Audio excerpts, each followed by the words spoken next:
This is BackTalk by Successful Black Parenting Magazine, the most listened to podcast for parents by parents.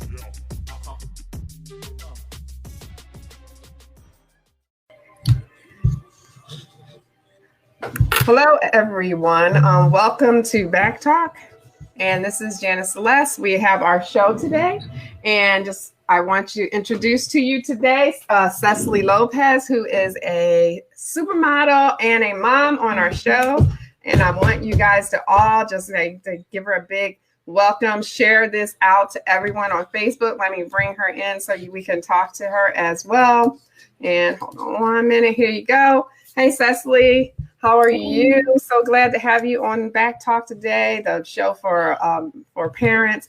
Can you just tell everybody, a little bit about yourself, and we'll go on from there. Yeah, I'm Sessilee. You did such a great job. I am also your daughter, so yes. Cool. I was about to say that. Yeah, it's weird. I'm a mom of two. Excuse me.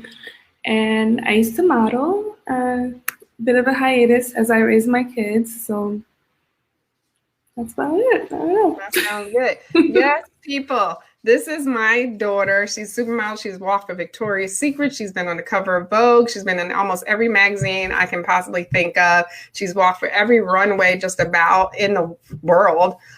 She's done so much in fashion. I'm really proud of her. And indeed, it makes me a successful Black parent. So I'm talking from experience here, people.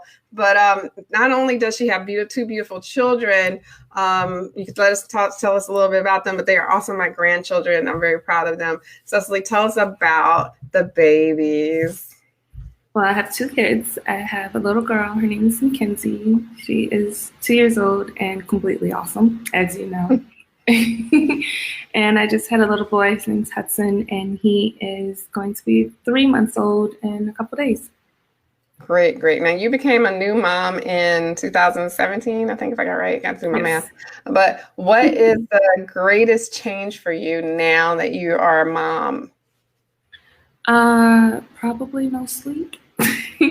And besides that, but no, greatest is just, I don't know, just always feeling complete. I have my unit, my family, and they're amazing. My daughter, she's talking a mile a minute now, so that's really rewarding to know, what she's feeling when she's mad or she's sad or when she's just affectionate out of the blue. It's really sweet, and it lets me know that I'm kind of doing a good job because she's not going to be a serial killer because she has feelings. She's very emotional. What about the little one? Tell us more about you have a boy and a girl. Young Hudson. He's 3 months. It's not much to say. He was a bit colicky. I think we are getting over that. So now it's lots of baby smiles. So now that the reward is starting to happen, where before he was just crying all the time and not sleeping, and you feel just so bad because you can see that he's in pain, and there's nothing that I can do besides give him gripe water or massage his little tummy or do the little foot exercises. But now he's kind of getting over it. So now the fun is starting to begin when he's smiling and laughing and we can actually interact and bond. And he eats a lot. Right. He's getting to be a little chunky, guys. We don't have a picture of them or anything to put up, but he is so chunky and cute. Oh my God, both of them are adorable. Absolutely. So let me ask you. So, being a new mom is always, there's surprises. There's always something you didn't know, when it comes up. What is the one thing you wish people would have told you about having children that your mom didn't tell you? Well, see, the thing is, with Mackenzie, it was all pretty smooth sailing even up until today. I can count on my hand how many times we've had any sort of hiccup. She's always been super healthy, huge personality. She latched on great. She took a bottle great. She took solid foods great, and no issue. But now with Hudson, I've never had to or I had to deal with the whole colic thing, which I had no experience with. And to my knowledge, you didn't really have that, right, with any of us.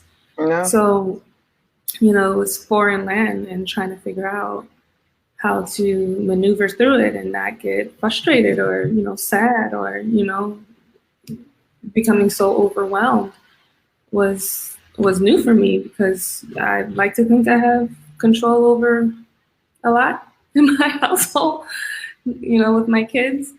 And, you know, he kind of threw me through a loop with that. So, you know, that was something that I wasn't prepared for. And you didn't prepare me at all for that.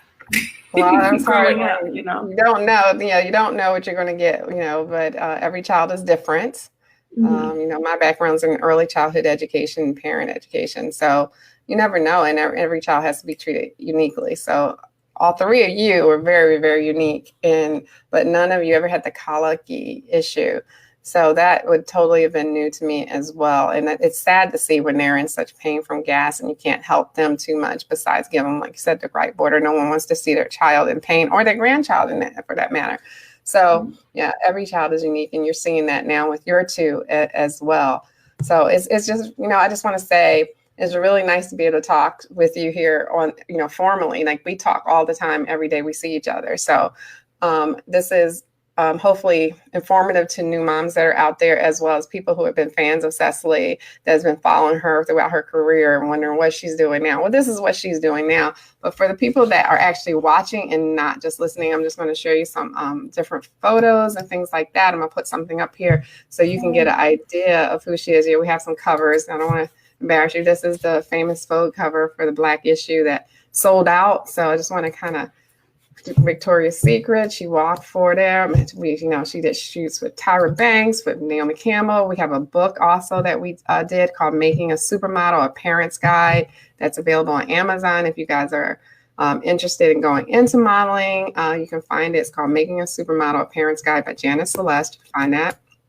And here we go, another picture here of Sessilee. I was being a Victoria's Secret model. That's okay. Your hair looks good today. I'll tell you that much. It looks amazing. Another cover, fashion star. And you did a movie. Look, Bossip. This is from Bossip. You did a movie called Making a Supermodel with Tyson Beckford. You know, how is it working with Tyson? Supermodel. It's just called Supermodel. I'm sorry. My book is called Making a Supermodel. The movie is called Supermodel. Everything's a supermodel. But how was it working with Tyson?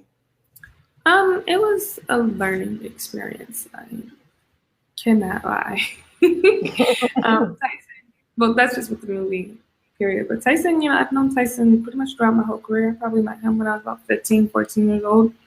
So it was nice to have someone familiar and, you know, a veteran to the craft and to the arts. So it was fun. You know, Tyson has always kind of been, I wouldn't say like a big brother, but, you know, he was like just a big homie that was always around and always had a smile on his face.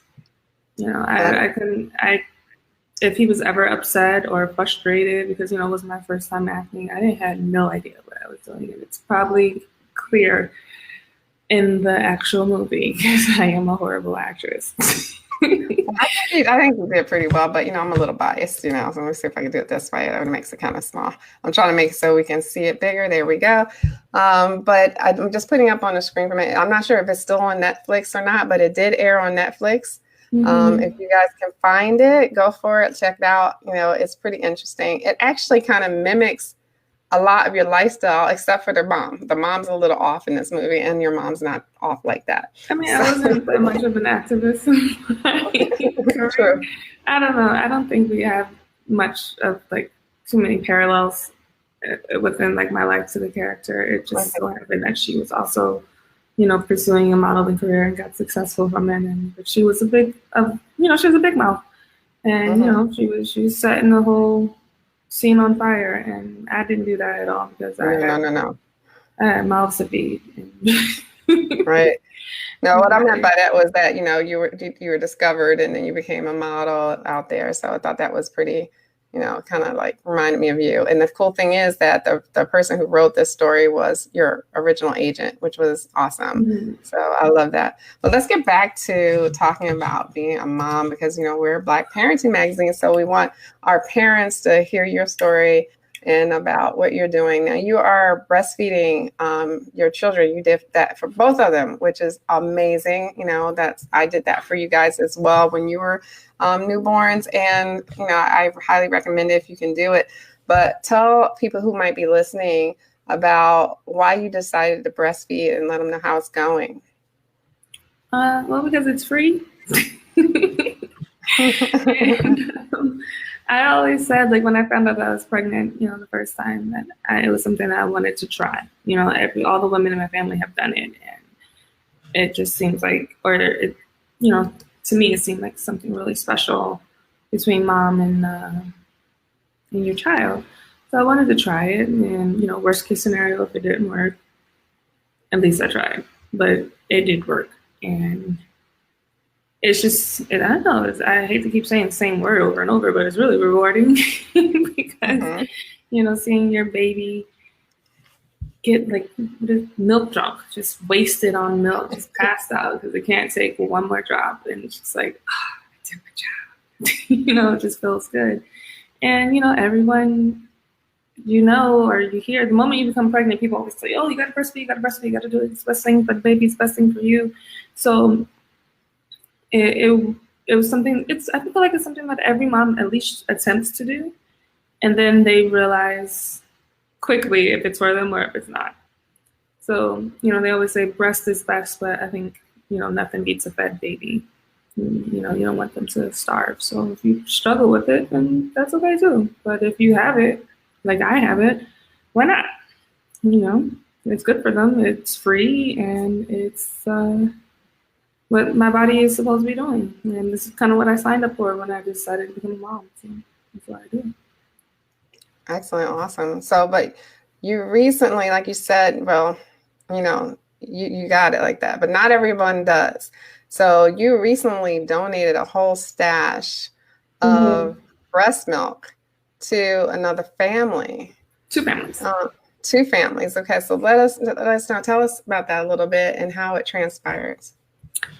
Well, it was, I know it's a lot of people keep telling me it's a selfless thing that you're doing. It's priceless. You can't buy it. You really can't buy it.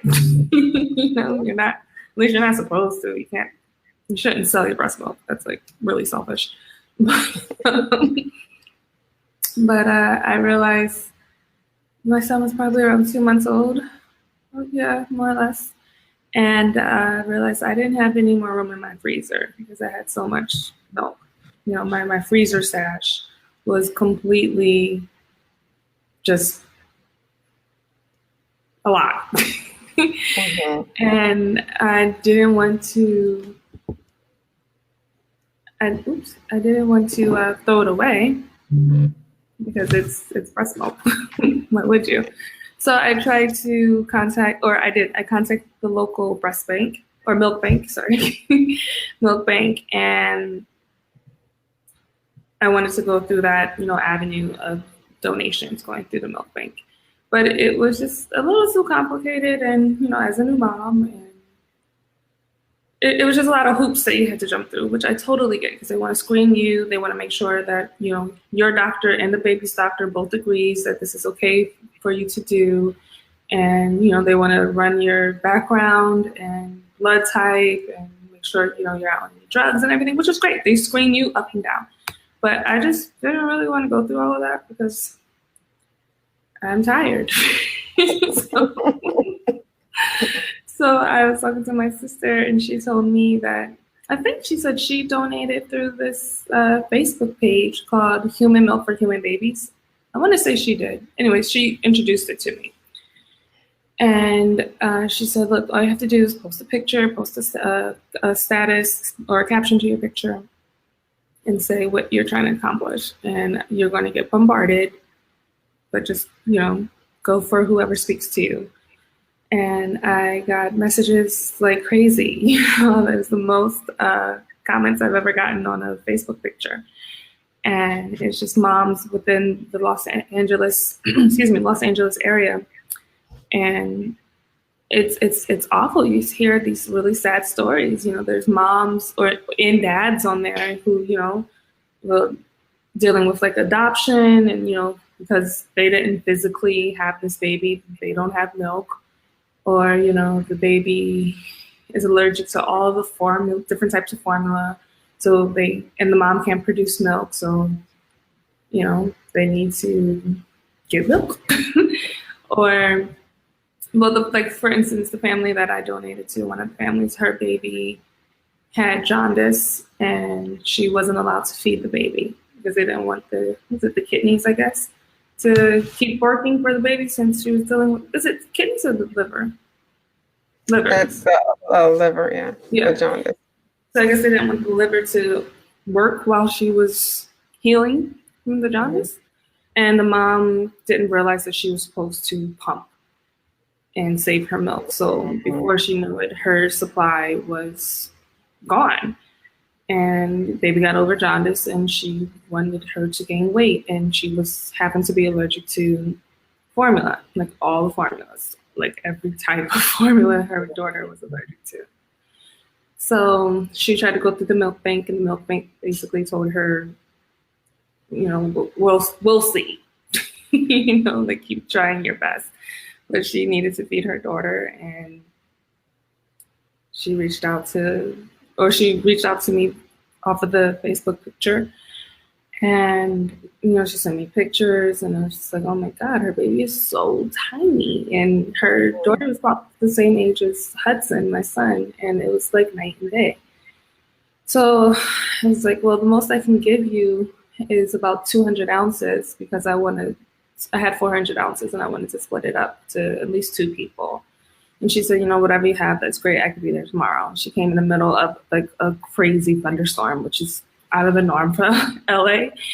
But she came in the middle of this, not snowstorm, thunderstorm, and picked up the milk. And we've been in contact ever since. And she sent me pictures. She's actually asking for more milk. I'm like, hold on, girl. Let me build up a stash. But yeah, so it was nice. You know, I completely helped a mom and a baby. I think that's wonderful. And I had no idea that these donation centers existed like that until recently. A friend of mine is an advocate for it in the pageant circuit, and she won Mrs. United States based on using that as her platform. That's when I first heard about it. And then when you did it, I was like, this is amazing. I had no idea the desperation of some of these moms to get their baby's breast milk for different reasons, like you mentioned, you know, everything from being allergic to it, or a dad the mom died in childbirth and they're trying to feed their babies with breast milk, the healthiest milk they can possibly get. And it's just a really, really sad story. So, you know, I highly recommend that if you have an abundance of breast milk and you produce, to look into these places where you can donate, because there are a lot of needy babies out there that are depending on breast milk just to survive. And some of them will get the lack to thrive, and they won't eat. And the breast milk is the only thing that a lot of them will take. So my milk is super fatty. Yeah, that's good because you're fattening up a baby. Well, no, I guess it really makes a difference. Like, as cliche or as obvious as it may sound, like, your diet has a lot to do with the quality of your milk. Not in the essence of whatever you eat. It could mess with your baby's stomach besides dairy. Like, dairy can get into your milk as well. But like, I remember my sister said, oh, don't eat curry, because if you eat curry, it's going to mess with your baby's stomach. And that's not true at all. But the quality of your diet will change the type of fat. So like, when you store your breast milk in the refrigerator, for instance, like, after you've pumped and you put it in the fridge, and the next morning the milk fat and the milk solids kind of separates. So you have to, you know, shake it up and mix it up. And a normal healthy milk, the fat will be the same color as the milk. But if the fat is a bit yellow tinged, it just means you kind of have bad eating habits. So that was me. I'm sorry. I guess I did, because I remember having yellow on top. So I totally did. But, you know, you guys know way more, I think, today than we knew back then. You know, we had no idea, but I do remember the yellow being on top for sure. So that's interesting. And I don't think my milk is always pretty. I've never seen any sort of yellowish hue like on my milk. And I think that makes a difference. He's, like my son, he's super juicy. And it's because he's getting, obviously he's getting breast milk. And on top of it, it's good breast milk. Because what I put in my body is always good, healthy, organic, most of the time organic foods. So, and the lady that I communicating with, she sends me pictures of her daughter all the time. And she has pumped up with a little bit of 200 ounces that I've given her, and that's why she wants more. She's like, I need it. And I gave her lots of colostrum as well, which is, the first types of milk you start to produce. And it's, golden color because it's super rich with fats and just everything that you're supposed to have as a new baby. And she's like, yeah, that stuff's great. You got any more? I'm like, I gave it all to you. Right. Isn't that the colostrum is supposed to help build the baby's immune system as well, right? Is that the first milk? So it's super really, milk. Really... It's not like regular breast milk. It's super milk. Mm-hmm. I think that's fantastic. Now it does take some time because you do a lot of pumping then, right? Yeah, and that's another thing. I feel like people don't really talk about that when you're pregnant or, just throughout pregnancy, because all you hear is, oh, you have to breastfeed, you have to breastfeed, you have to breastfeed. But no one talks about how a breastfeeding schedule works. You just think you pop out the baby, you put them on the boob, and you keep on moving. Like, no, not really the case. You pop out the baby, you hope the baby latches, and you hope you have milk and good milk and all that stuff. And then you're on a 24-hour schedule. There's no breaks, because even if your baby's sleeping, you have to get the milk out, which means you have to pump. And for me, I feel like I pump all the time, because you always hear never wake a sleeping baby. And that's true if your baby's healthy. Like my boy, if he's healthy, I would never wake him up if he's sleeping.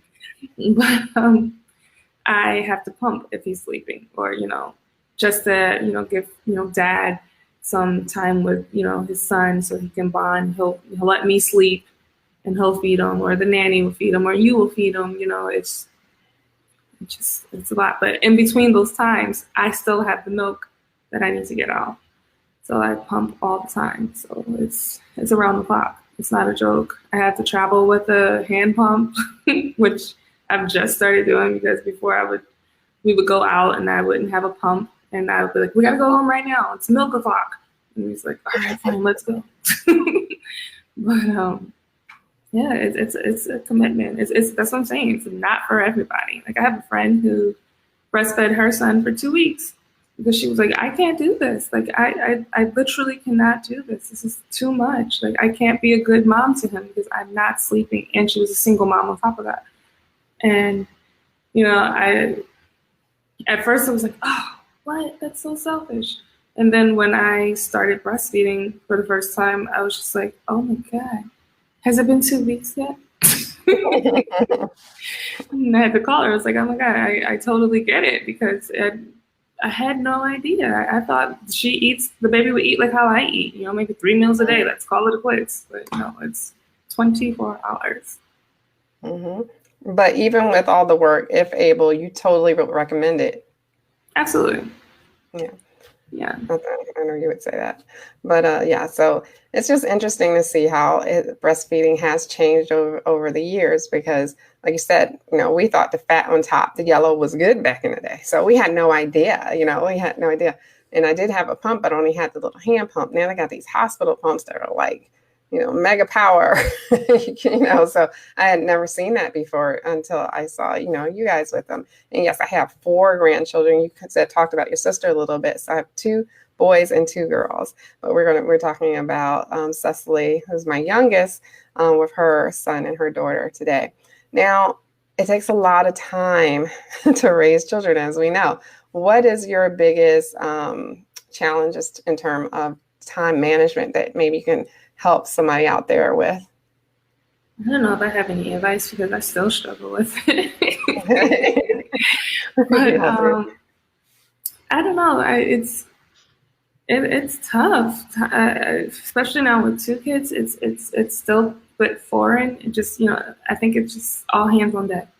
It's type of operation to get out the door. especially now with my daughter, she can hold things. I'm like, go get your bag, go get your shoes, go get your socks. And then like, okay, well, hold this for mommy. And then it kind of works out. And I don't know, that one's tough because I really struggle with it.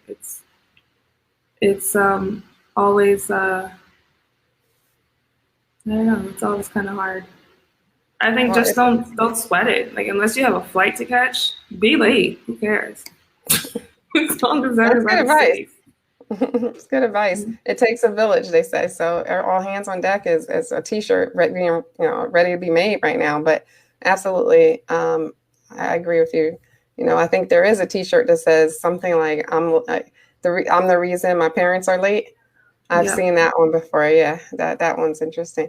Now, I know this has been an issue because I've been there. So with you, sleeping or lack thereof. Oh my God. Okay. So, I am a bear if I don't get my 8 hours sleep.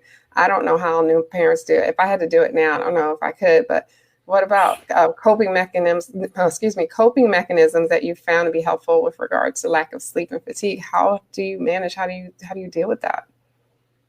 Sometimes I cry. I'm just gonna get it out. Just like, I'm so tired, and then keep it moving. I think I'm in a different position than most new moms. Like, I have a lot of help, which I am so thankful for. I couldn't imagine being a single mom.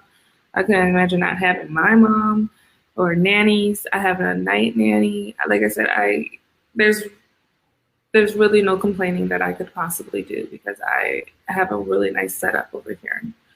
My husband, he does his part. Everyone's like, we just all help one another. But for me, I mean, he definitely gets more sleep than I do. I always do. But it's for the greater good. Like, I can handle running on no sleep better than he can. And, that's fine. Like, I kind of knew that going into this. So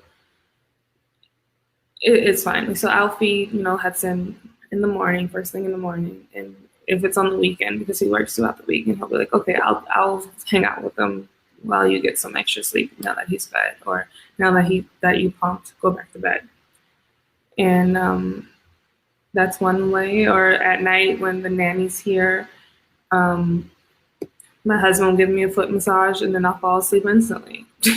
So I kind of know, like, we kind of have a schedule now where I'm like, okay, well, at least now I can sleep, or now I can turn off for 2 to 3 hours because my boobs won't explode in between that time. Okay. I know, like, before I had you guys, when I thought about the future, I thought about, I'm going to school, I got to get a job, blah, blah, blah, blah, blah, blah, blah, blah. But the future became a whole different weight on my shoulders, I guess, when I had kids, because I worried about the future and you guys and making sure you're all right. Like, do you have any concerns, or what concerns do you have more so about the future now that you're a parent than before you had any children? Well, I think my concerns are a little bit different than yours. Like, with us growing up, my concerns, and my husband and I, we talk about it all the time. Like, especially nowadays, you hear about like bullying, like when they start going to school, like how are we going to handle that? Like, I can't go there and beat up every kid that messes with my kid. I'll be in jail. Like, how are we going to do that? Yeah. Or things like addiction. You hear about kids who are in middle school on like heroin and things like that. It's just these horror stories, or creepy teachers, or doctors, or things like that. The R. Kelly's out there. That's my sort of worries when it comes to the future and how to protect them, but yet give them freedom to become themselves and still having fun and not take away their innocence. Those are my concerns. And I still have no idea how I'm going to manage that, because that's so far in the future. But that's probably it off the top of the head that I can think of. Those are valid concerns. And, I think we've talked about it a little bit in passing different conversations, but, no sleepovers. Those are kind of things that I had to put in place as you guys became later, you know, in life as teenagers before you grew out of the house, basically. But no sleepovers, far as you don't trust anyone, basically, you know, you don't leave your child with people you don't know. So like I say, you're blessed with that. You don't have to do that because I'm right there. And you have other help as well, but you just try to keep tabs on it as much as possible. And a good thing for cameras, because, you know, you can peep in on when you do hire somebody to take care of your child, you can peep in on them. And I tell them all the time, I'm like, there's a camera there, and it's connected to my entire family. And you are being watched right now. So right. As we know, yeah, for sure. So let me ask you, have you made any major changes in your outlook or approach to life in general as being a result of being a parent? Like, what has changed the most in your life and lifestyle? I guess I'm more healthy now than I've ever been in my life. You know, I want to be around for as long as possible, God willing, you know, so I don't really give any excuse for me to go out before I'm supposed to. So, you know, I eat well, I work out, I do yoga. I feel like I'm an all-around more positive person because of my kids. I don't know. Does that answer you? Yeah, and I can personally say that I've seen you grow, and I'm going to get choked up a little bit, but it's wonderful to see you with your children. And it makes me feel good because I'm like, oh, wow, you know, she's reacting like I would react, but you are a great mom, and I see you with the kid, and it's just beautiful. It's absolutely beautiful to see from my perspective as the grandmother that, you know, you have these gorgeous children, how much they love you, how much you love them, and how involved you are. You're so involved with each one of them, and they love you to death, and it's kind of coming full circle. It's so beautiful. It's absolutely beautiful. If you're not grandparents yet out there, guys, I'm telling you, it's so valuable to sit back and watch the relationship with your children and their children. I just want to say that. Now, do you plan on having more children? Not right now. If it happens, it happens. But, you know, we're not actively trying to build a basketball team or anything like that. Well, I'm enjoying those two right now because they're absolutely wonderful. Let's go back to breastfeeding a little bit, or any advice you might have, because we're finishing up about right now. But tell the audience what advice you might give to like new moms or moms who are considering breastfeeding even. Well, all right, this is a big answer, so bear with me. Advice number one is get a good heating pad, especially if you're just starting out with nursing and you're dealing with engorgement. It's painful. It go into it knowing that it's going to be painful most of the time, and a good heating pad good heating pad will really help manage that, and it will also stimulate your milk to produce, and it'll get rid of, you know, milk, clogged ducts, and, you know, mastitis? The infection you get if you have a clogged duct, and it goes on, and then, I don't know, I guess your milk goes bad. If you're not supposed to feed from that. Painful. Yeah. It's supposed to be really painful, but heat really, really helps. If your milk supply is low, don't freak out. It's not unusual to have an off day or an off week. You know, a lot of moms panic, like, oh my God, I was doing so much like pumping and I got 5 ounces, and now today I'm only getting 2.5. And it's like, okay, well, that's fine. Like, stress is the worst thing your body can go through like anytime, especially when you're nursing or pumping. So just relax, just keep going, doing your normal pump or feed schedule. It will pick up. Most likely it will pick up. And if not, there are some things you can do, like eat oatmeal. Oatmeal increases your milk supply. Your water intake is extremely important. You have to constantly drink water, because you're just putting it all, you're giving your baby everything. So you have to at least stay hydrated. So yeah, oatmeal, drink lots of water. You can do lactation cookies. I recommend making your own. I'm a chef, so like it's easier said than done. can work my way around the kitchen and baking. But I mean, there's so many recipes out there that include oatmeal or fenugreek or what do you call it? Mother's milk tea. You can get the tea and empty it into your cookie batter, and then boom, lactation cookies. What else? And power pumping. It's annoying. Nobody likes it, but it actually works. Power pumping is a bit of a mouthful, but what you do is you pump for 30 minutes. I believe it's 30 minutes, and then you break for 10 minutes, and then you pump again for another 30 minutes, and then you break again for 10 minutes. And you do that pretty much all day. And then what happens is it tricks your body into thinking that your baby is cluster feeding, because, you know, breastfeeding is a supply and demand sort of operation. So if you're getting it out, your body's going to keep making more. So you want to keep getting it out as much as possible. So your body's a bit, you know, worried, like, oh God, we got to keep feeding this baby. How many more babies does she just have? Anyways, so power pumping is something you can do, and I can speak from experience. I think Mackenzie was probably around 6 or 7 months when I thought my supply was drying up, but it was just an off week. And I think my period also was starting around that time, and that whole switch of hormones can throw your milk supply off. So you just kind of got to wait it out, and then you go right back to normal. That's pretty much it. And I know it's hot yoga as well. If you're into that. Every time I do hot yoga, I come out, I'm about 3 cup size bigger, because I've just produced so much more milk because of the heat and the constant heat, and then the moving, it kind of stimulates the letdown. So I know if right now I don't really have to worry about anything, but the moment that I feel that my supply is getting a little suspect, I'm going to be doing hot yoga every day. Oh, wow. Okay. Well, those are definitely good tips, especially about the hot yoga. I didn't even know that was a thing with breastfeeding that can happen. That's great. Mm-hmm. That's fantastic. Thank you for sharing that. All right. We're at the end of the show. Tell people where they can find you on social media and follow you. Well, you can follow me on Instagram and Twitter. My handle is The Real Sessilee, and yeah, follow me. Okay, like there you go. Yeah, like her stuff. You can see how she posts things about her and the children.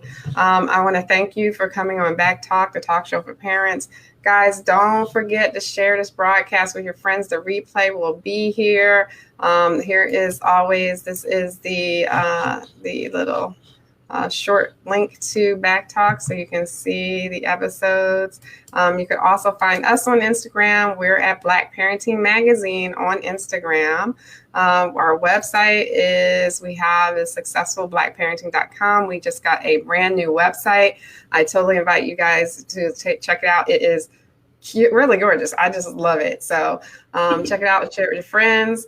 On Twitter, you can find us at Black Parenting One for the first Black Parenting magazine ever out there. But please make sure you share this broadcast with your friends. Let them know we're talking. I mean, we got really into it with the breastfeeding. This is a really good show and really good tips for anyone who is breastfeeding or thinking about it. And there's a statistic out there that says Black women don't breastfeed as much as white women for whatever reason, when we used to do it all the time. So the statistics are starting to come up now, but they are really lagging behind. So, if you can do it, we recommend that you do it, because it's better, of course, for the child. Now, I just want to say, as we wrap up the show, I want to say again, thank you all for watching, and the replay will be available, and I will see you soon with the next broadcast. Thank you again, Sess, and we'll talk soon. Yep. Okay.